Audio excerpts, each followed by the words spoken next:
or LSD. And our mother said, "Come on, the point is we're all together. Let's cook our wieners."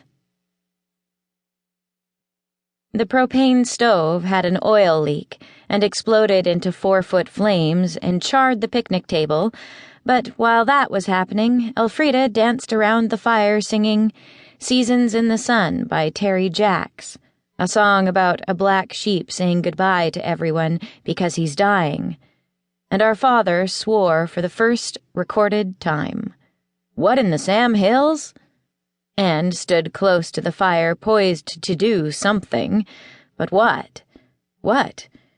And our mother stood there shaking, laughing, unable to speak.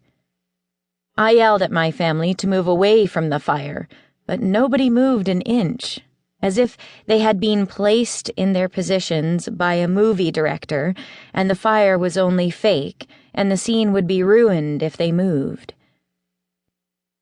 Then I grabbed the half-empty rainbow ice cream pail that was sitting on the picnic table and ran across the field to a communal tap and filled the pail with water and ran back and threw the water onto the flames, which leapt higher then, mingled with the scents of vanilla, chocolate, and strawberry, towards the branches of an overhanging poplar tree. A branch sparked into fire, but only briefly, because by then the skies had darkened, and suddenly rain and hail began their own swift assault, and we were finally safe, at least from fire. That evening, after the storm had passed, and the faulty propane stove had been tossed into a giant cougar-proof garbage cage, my father and my sister decided to attend a lecture on what was once thought to be the extinct black-footed ferret. It was being held in the amphitheater of the campground, and they said they might stick around for the second lecture as well, which was being given by an expert in astrophysics about the nature of dark matter. "What is that?" I asked my sister, and she said she didn't know, but she thought it constituted a large part of the universe. "You can't see it," she said, "but you can feel its effects or something." "Is it evil?" I asked her.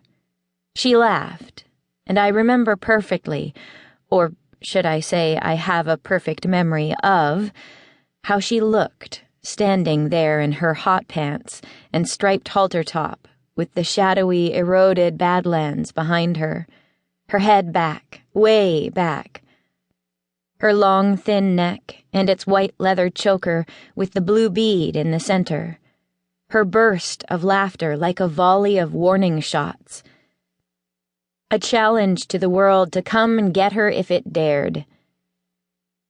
She and my father walked off toward the amphitheater, my mother calling out to them, "Make kissing sounds to ward off rattlesnakes." And while they were gone and learning about invisible forces and extinction, my mother and I stayed beside the tent and played What Time Is It, Mr. Wolf, against the last remaining blotches of the setting sun. On the way home from the campground, we were quiet. We had driven for 2.5 days in a strange direction that took us away from East Village, until finally my father had said, "Well, fair enough. I suppose we ought to return home now," as though he had been trying to work something out and then had simply given up. We sat in the car looking solemnly through open windows at the dark, jagged outcroppings of the Great Canadian Shield.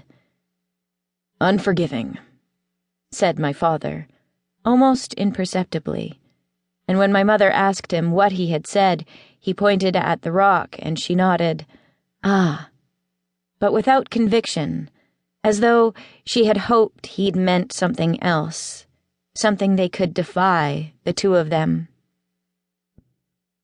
"What are you thinking about?" I whispered to Elf. The wind whipped our hair into a frenzy, hers black, mine yellow. We were in the back seat stretched out lengthwise, our legs entangled, our backs against the doors.